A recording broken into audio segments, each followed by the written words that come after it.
Hello friends, నేను మీ Mounika. Welcome back to my YouTube channel. ఇవాళ మన వ్లాగ్లో బోడ కాకరకాయ ఫ్రై ఎలా చేయాలో చెప్తున్నానండి. ఈ కర్రీ చాలా ఈజీ అండ్ ఫాస్ట్గా అయిపోతుంది. సో ముందుగా మనం బోడ కాకరకాయని వాష్ చేసుకుంటున్నాము. సో వాష్ చేయడానికి సాల్ట్ అండ్ పసుపు వాడుతున్నామండి. ఎందుకంటే బోడ కాకరకాయకి రఫీ నేచర్ ఉంటుంది స్కిన్ అంతా.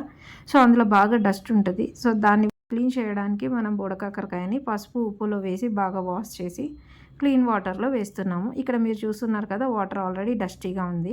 సో క్లీన్ వాటర్ వేసిన బౌల్ని స్టవ్ మీద పెట్టి 5 minutes బాయిల్ చేస్తున్నామండి. ఇలా బాయిల్ చేయడం వల్ల బోడకాకరకాయ కూడా బాగా బాయిల్ అవుతుంది. అలాగే అందులో ఏదన్నా డస్టీ ఉంటే అది కూడా వెళ్ళిపోతుంది. తర్వాత ఈ బోడకాకరకాయని ఒక క్లాత్లో వేసుకుంటున్నామండి. బాయిలింగ్ అయిపోయాక దీన్ని బాగా క్లీన్ చేస్తున్నాం క్లాత్ పెట్టి, ఎందుకంటే స్కిన్ పైన ఏదన్నా డస్ట్ ఉంటే అది క్లాత్కి అంటుతుందని. తర్వాత ఒక బౌల్లో వేసేసుకుంటున్నాం.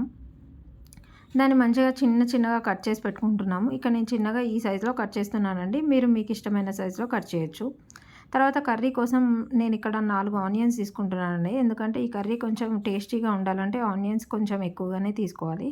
4 పచ్చిమిర్చి, కరివేపాకు. తర్వాత స్టవ్ పైన ప్యాన్ పెట్టి ఆయిల్ వేసి జీలకర్ర, ఆనియన్స్, పచ్చిమిర్చి వేసి బాగా కలుపుతున్నానండి. ఇక్కడ కొంచెం సాల్ట్ కూడా వేస్తున్నాను, ఎందుకంటే ఆనియన్స్ ఫాస్ట్గా రోస్ట్ అయిపోతాయని. తర్వాత కరివేపాకు వేసి బాగా కలిపాను. తర్వాత ముందుగా కట్ చేసి పెట్టుకున్న బోడకాకరకాయ వేసానండి. తర్వాత అల్లం వెల్లిపాయ పేస్ట్ వేసి అడుగంటకుండా బాగా కలుపుతున్నాను.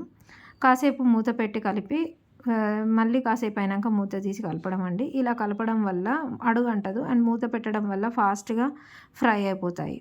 ఇవి బాగా ఫ్రై అయ్యి గోల్డెన్ బ్రౌన్ కలర్లోకి వచ్చాక ఉప్పు, కారం, పసుపు వేసేసి లాస్ట్లో కొంచెం ధనియాల పొడి వేసి కలుపుకోండి. అంతేనండి, ఈజీగా బోడకాకరకాయ ఫ్రై చాలా ఫాస్ట్గా అయిపోతుంది. మీరు కూడా ట్రై చేసి ఎలా వచ్చిందో కామెంట్లో చెప్పండి.